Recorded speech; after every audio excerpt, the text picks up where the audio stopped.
देश आज़ाद के बाद भी हम लोग को बंधुआ मजदूर की तरह रखा गया। 8 घंटा काम करने के बाद भी 232 रुपया दिया जाता है। लगान के मजदूर बना के रखा गया, लेकिन हम लोग को जमीन का मालिकाना अधिकार क्यों नहीं मिल रहा? उसी का जमीन का पट्टा चाहिए हम लोग। आने वाला दिन हम लोग को अगर जो हम लोग को रिस्पॉन्स नहीं मिलेगा तो हम लोग इसी राष्ट्रपति भवन के सामने हम लोग भूख हड़ताल करने के लिए हम लोग रेडी है। नमस्कार, मैं रवि पटेल।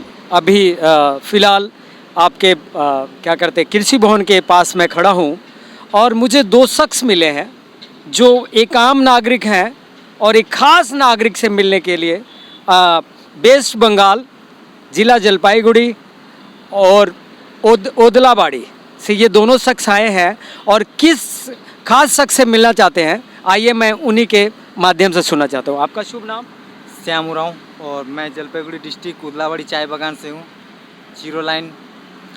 और हम लोग 22 अगस्त को निकले हैं। 22 अगस्त को निकल के पैदल चलते चलते हम लोग यहाँ 24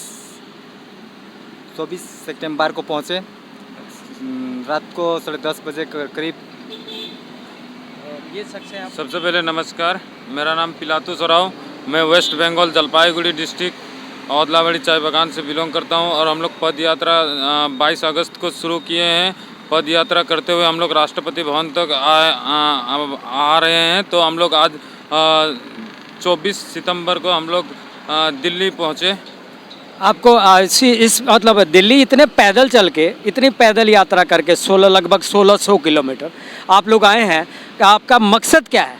हमारा मकसद है, भारत देश में देश आज़ाद के बाद पहली बार आदिवासी समुदाय से राष्ट्रपति बनी है महामहिम श्रीमती द्रौपदी मुर्मू जी, उनसे मुलाकात करना। साथ ही साथ हम लोग चाय बागान क्षेत्रों से बिलोंग करते हैं। तो हमारे पश्चिम बंगाल में 272 से 300 का बीच में चाय का बागान है, उसमें लाखों मजदूर डिपेंडेंट रहते हैं। तो उसी का समस्या लेके हम लोग आदिवासी समुदाय से राष्ट्रपति बनी है, तो हम लोग आशा भरोसा लेकर उनके पास आए हुए हैं। क्या हम आपसे मिलने के लिए उन्होंने टाइम दिया है? जी, अभी तक तो हम लोग का टाइम, हम लोग का तो जो अपार्टमेंट का व्यवस्था जो एमपी साहब कर रहे हैं, लेकिन हम लोग का कंफर्म नहीं हुआ है। तो हम लोग मंत्री जी का आवास में हम लोग रुके हुए हैं। कौन से मंत्री हैं? जी, जॉन बार्ला जी, जो माइनॉरिटी मिनिस्टर है, केंद्रीय मंत्री, उसी का आवास में हम लोग रुके हुए हैं 2 दिन से। अब उन्होंने मिलने का टाइम लिया आप लोगों से? जी, हम लोग का क्षेत्र का जो एमपी है डॉक्टर जयंत कुमार रॉय, जो जलपाईगुड़ी डिस्ट्रिक्ट के है, तो उन्होंने उनकी पीए ने हम लोग को बताया कि आज 3 बजे तक हम लोग का अपार्टमेंट फाइनल किया जाएगा। लेकिन अभी तक कोई हम लोग को माने केवल आश्वासन मिल रहा है, लेकिन अभी तक कंफर्म नहीं हो रहा है कब तक हम लोग को मिल पाएगा। आने वाला दिन हम लोग को अगर जो हम लोग को रिस्पॉन्स नहीं मिलेगा तो हम लोग इसी राष्ट्रपति भवन के सामने हम लोग भूख हड़ताल करने के लिए हम लोग रेडी। जिस दिन दिल्ली पहुंचे हैं उस दिन से हम लोग का एरिया से जितना भी दिल्ली में काम करता है, रहता है, सभी हम लोग से एक एक आके मिल रहे हैं, आश्वासन दे रहे हैं कि शायद कुछ भला हो डूअर्स के लिए, तराई के लिए। जिस क्षेत्र में हम लोग रहते हैं वो जो समस्या लेके आए हैं वो समस्या का हाल हो। क्या समस्याएं हैं आप लोगों की? जी, पहला समस्या है हम लोग का, जो हम लोग चाय बागान क्षेत्रों से बिलोंग करते हैं, तो हम लोग का चाय बागान में देश आज़ाद के बाद भी हम लोग को बंधुआ मजदूर की तरह रखा जाता है। जैसे कि हम लोग को चाय बागान में लाखों मजदूर रहते हैं। तो हम लोग का मांग है, पूरा चाय मजदूरों का मांग है कि मिनिमम वेजेस 350 से लेकर 450 के बीच। क्या आपको लगता है कि इस तरीके की आपकी आवाज़ जो है वो राष्ट्रपति या हमारे जो कार्यकारिणी लोग हैं उन लोगों तक पहुंचेगी? जी, इतना दिन तो नहीं हुआ है, लेकिन हम लोग को आशा भरोसा लेके आए हैं, आगे देखते हैं क्या होता है। दूसरा मुद्दा है हम लोग का ज़मीन का मालिकाना अधिकार।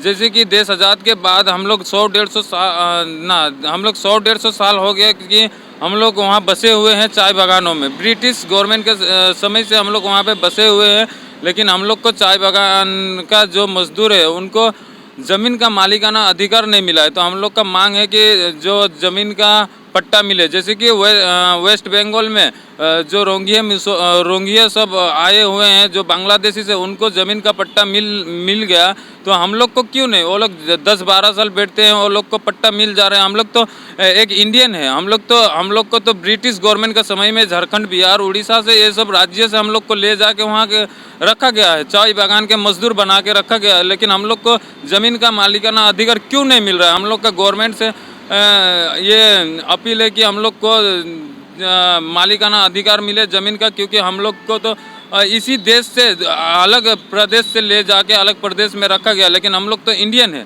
लेकिन रिफौजी जिसे क्या बोलते हैं, रोंगिया बोलते हैं, जो बांग्लादेश से आए हुए हैं, उन लोग को ज़मीन का अधिकार कैसे मिला? हम लोग का ये क्वेश्चन है। हम लोग इंडियन होकर हम लोग को नहीं मिला, लेकिन वो लोग विदेशी होकर वो लोग को कैसे मिल गया? देखिए, आप सच से रूबरू हुई। ब्रिटिश सरकार के टाइम से, ब्रिटिश सरकार कहिए या ब्रिटिश शासन कहिए, उस टाइम से ये लोग प्रताड़ित हैं, जिसमें इनके घरों का खर्चा तक नहीं चलता। ये आम नागरिक के हैं जो आज तक आवाज़ उठाने की उम्मीद भी ये नहीं करते थे, और ये लोग पश्चिम बंगाल से लगभग 1600 किलोमीटर चल के आए हैं, और वो भी हमारे एक आम नागरिक जो है, एक खास नागरिक से मिलना चाहता है।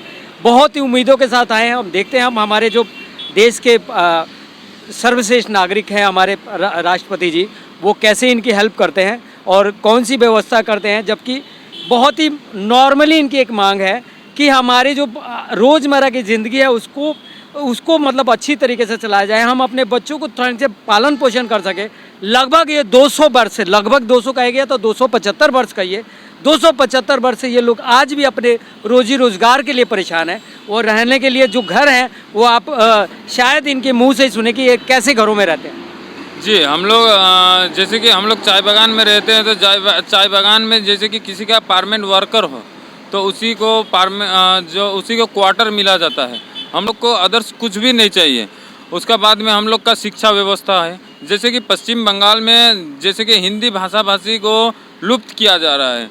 जैसे कि हमारे पश्चिम बंगाल में तो हिंदी भाषा का स्कूल बहुत सारा है, हिंदी मीडियम का, उसमें शिक्षा भी मिलती है, और ज़्यादातर चाय बागानों के मजदूरों के बच्चे जो हिंदी मीडियम से ही शिक्षा लेती है। लेकिन स्टेट गवर्नमेंट जो भी रिक्वायरमेंट निकालती है उसमें बंगाली और नेपाली को सर्टिफिकेट खोजा जाता है। हम लोग का मांग है, जितना भी तराई डुवर्स पहाड़ में जितना भी बसोबास करते हैं, जितना भी हिंदी भाषी वाले हैं, उनके लिए हम लोग जो ये हिंदी भाषा को हम लोग चाहते हैं कि हिंदी को भी वहीं पे अटैच किया जाए, बांग्ला और नेपाली का जहाँ जगह दिया गया है वहीं पे जगह दिया जाए, कि आने वाला पीढ़ी उसका लाभ पाए, रोजगार पाए।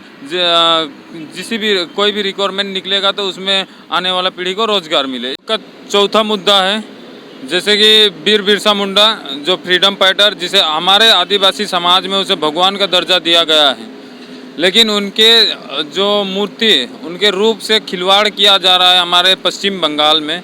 जैसे कि पश्चिम बंगाल में हमारे जिस क्षेत्र में जो स्टेचू लगाया जा रहा है, जैसे तो वीर बिरसा मुंडा का जब शहीद हो गए थे उसका उम्र था 24 साल 7 महीना, यानी कि 25 साल का करीब। तो उनका स्टेचू लगाया जाता है विभिन्न जगह, विभिन्न एज का लगाया जा रहा है। जैसे कि कहीं देखा जाए तो 45 साल का जैसे लगाया जा रहा है, कहीं 50 साल का। जैसे कि नेताजी सुभाष चंद्र बोस का स्टेचू ऑल ओवर इंडिया में सभी जगह एक ही प्रकार का लगाया जाता है। तो हम लोग का मांग है कि वीर बिरसा मुंडा का भी स्टेचू एक ही प्रकार सभी जगह लगे कि आने वाला पीढ़ी उसे पहचान सके। जो वो वीर बिरसा मुंडा फ्रीडम फाइटर, हमारे आदिवासी समाज में उसे भगवान कहते हैं, तो हम लोग को पहचानने में मुश्किल हो रहा है जो सही वीर बिरसा मुंडा का रूप कौन सा है।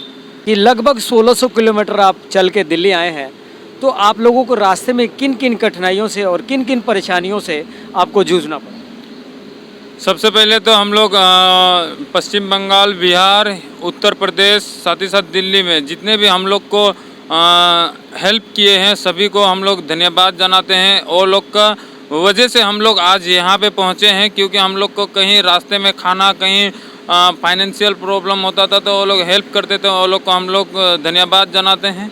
साथ ही साथ हम लोग जैसे कि हम लोग 22 अगस्त को चले थे, तो हम लोग 2-3 दिन बहुत स्पीड चले थे, तो हम लोग को बहुत ही परेशानी आए थे। उसके बाद में जैसे कि मेरा पैर फूल गया था, पैर फूलने का बाद में 2 दिन कम चले। उसका बाद में हम लोग जैसे बिहार पहुँचे, बिहार मनबंखी जगह का नाम है, का बिहार में ही एक बार प्रॉब्लम हुआ था झंडा को लेकर, उसके बाद में उत्तर प्रदेश में भी वैसा कोई प्रॉब्लम नहीं हुआ,